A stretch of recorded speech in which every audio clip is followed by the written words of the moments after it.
Yeah, what was the feeling after the weekend? Was it sort of relief in the end? Well, yeah, it was in the end, really. I think it shouldn't have been. When you score 4 tries, you'd expect to be going into the last 6 or 7 minutes of the game probably in a winning position where not a lot could go wrong. But unfortunately, through some ill discipline and penalty count, it kept Edinburgh in the hunt. In fairness to them, they had their fair share of possession, etc. But their kicker kept the scoreboard ticking over. So it was way too uncomfortable and shouldn't have been as uncomfortable as that. Based on how many points we'd scored and how we'd scored them. But it keeps you in a very strong position towards the top of the Rabo, and obviously this weekend's another opportunity to underline that. Yeah, definitely. We spoke about after Europe having those couple of disappointing results about maintaining the momentum that we'd had in the Rabo prior to Europe, and in fairness to the lads, they put the 2 weeks before disappointment behind them and really fronted up well, and we were, on the whole, there was lots of pleasing things in the game, and aside that last 10 minutes where it was getting a bit nervy, I think it was a good day at the office, really. What sort of position are you for this weekend, given obviously the numbers you've lost more than anyone else?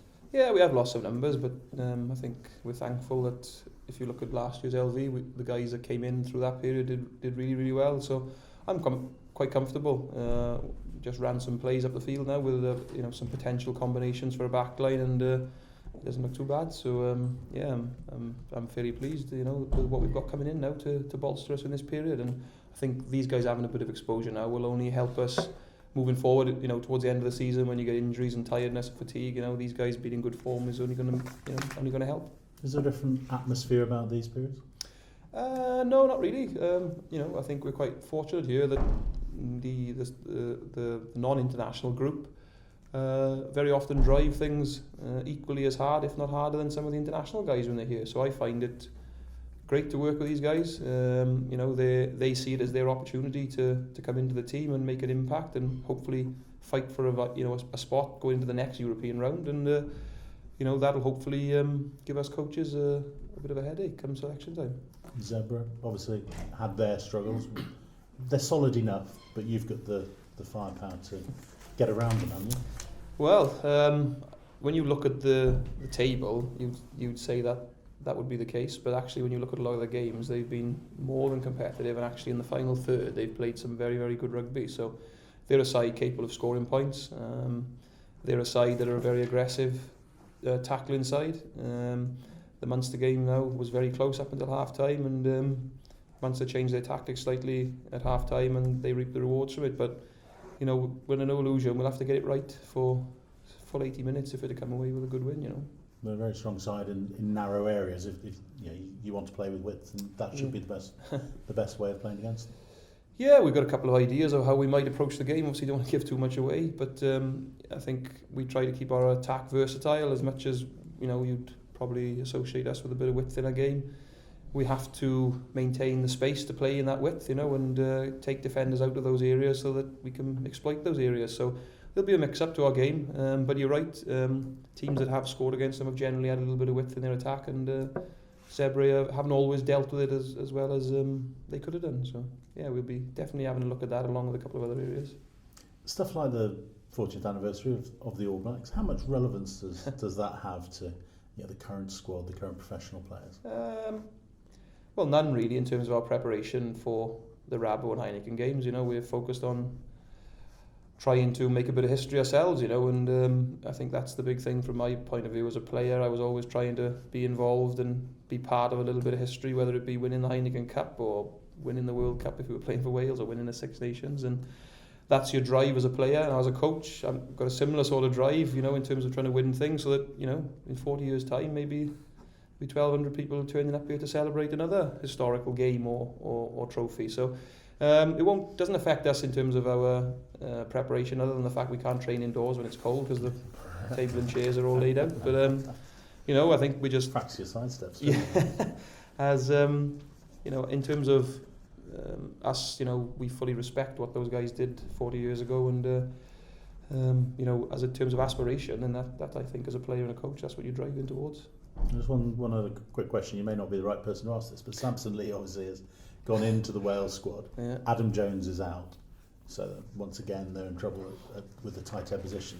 Has he surprised people this season? We knew what he did at the under-20s, but has he come through quicker even than the management team imagined he would?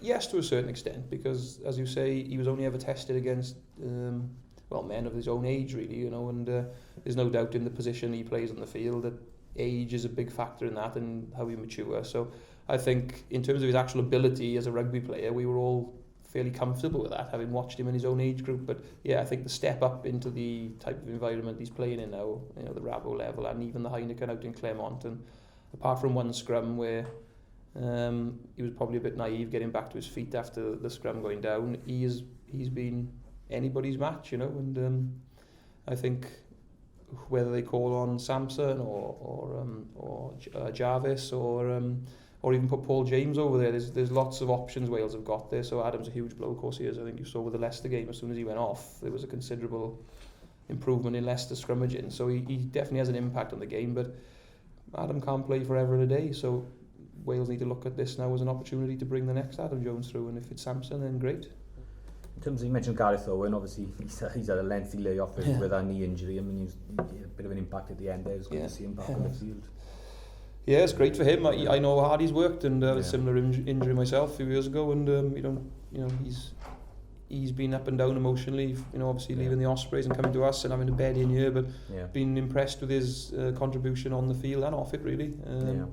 And I thought he looked good on the field, considering how long he's been out. There was even a joke that I played Magners League rugby since he was injured, so he's had a tough time of it. So hopefully now it'd be the first in a number of games for Gareth now. Keep him fit and healthy and playing well, and there's no reason why he can't get in the mix with the other centres. What position you've seen him at? 12 to start with, I think. I think that's when I played and trained with him and against him, that's where he was most effective, I felt, and I think we'll start him there. We've got lots of centre options, but our centres are quite versatile, so they can play a couple of positions, whereas probably Scott Williams is our only real out and out 12, really. We see it, so might develop him into a position where we get a bit of depth in that area. From your summer with Argentina, how much has been involved in the championship? How much has that all been a boost for Argentinian rugby? Well, it's been massive. It's been fantastic. We did a great improvement after that championship. We really believe that we are there. We have to keep working, and in a couple of years, who knows, we will be there in the same position to challenge against them. So yeah, it was a big improvement for us. What's it do for all of you as players to be thinking that's our level now? Yeah. We felt each other much better, like game after game, with more confidence as well. So yeah, it was pretty positive for everyone. And as a squad, is there a determination to take that leap forward and show this November that you have improved? Yeah. That's the message from the coach as well. It's a little bit like say. All right, now we did a step forward. Let's show everyone that we are there and we improve, and let's make sure that we do it on November as well. So yeah, that's a bit the message from the coach. So to get a scalp like Wales, that's quite important. Yeah. We are really looking forward to those games, and especially against Wales will be a big battle. We're used to Argentina being big pack, very forward dominated, but has there been a change of style, a more 15-man approach? We're trying to play more, to be not only a scrum team, as we used to be, that's a bit the challenge, I think, for the next couple of years.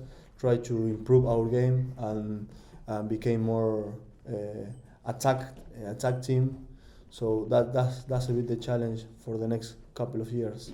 Quite a few familiar faces retiring after pretty lengthy careers, but there seem to be players coming through. Yeah. That has been massive as well. We are changing a lot of players. A lot of the historic players leave the team, but there are some new talents that are coming in that are very good, and I think that they can do history as well. So that's a very important thing of Argentina at the moment, is that change of players. But at the moment we are doing it quite well. We are not suffering too much that. And it's very important for Argentina, the number of players who've come over to Europe and developed their game that way. Is that what you were looking at in terms of coming to the Scarlets? Yeah, of course, absolutely. Yeah. As in Argentina, the rugby is not professional. This is our chance to do what we like and do it as a job. So yes, massive is very important for us. Like the 90% of the Argentinian players play in European competitions. So yeah, that's massive for us. Because what's it like in Argentina where football is so passionate coming through in the rugby side? Huh? What's it like? Well, it's quite good actually. We play amateur rugby, but the level is quite good. But it's not professional. There is no money. You have to, for example, in Argentina, you have to pay. If you want to play in a club, you have to pay to the club a rate every month. You have to buy your own boots. You have to pay for the food after the game. Everything, it's amateur 100%. But it's very nice as well. It's very good in social terms, to friends and families like to go to the clubs and enjoy their Saturdays. It's very nice. So how are you finding the Scarlets? People clean your boots for you? I'm quite happy, to be honest. I'm really happy. Everyone has been very helpful with me, from the coaches to all the guys. Everyone trying to help me out really with everything, asking me every day, how are you settling down? Do you need anything? Here you have my phone number, or everything, like little things that makes a huge difference.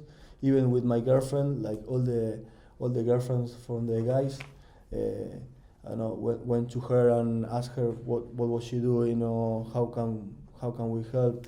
I'm pretty happy. I'm very happy. Is she Argentine? Yeah. She's Argentine as well. Yeah.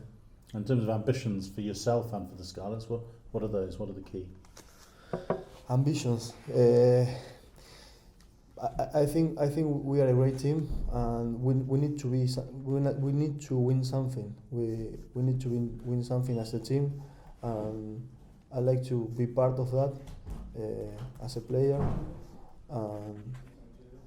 Basically, take advantage the position that we are now.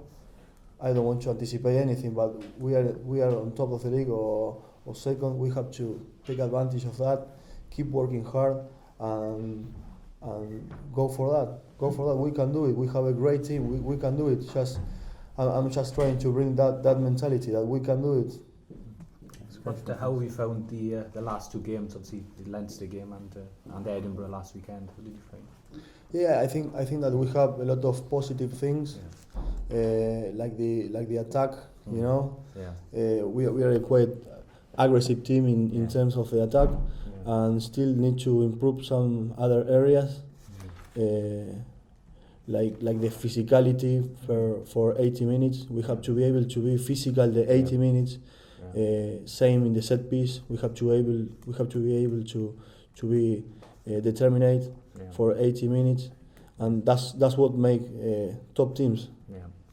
Are you a second row, Thomas, or a back row as well?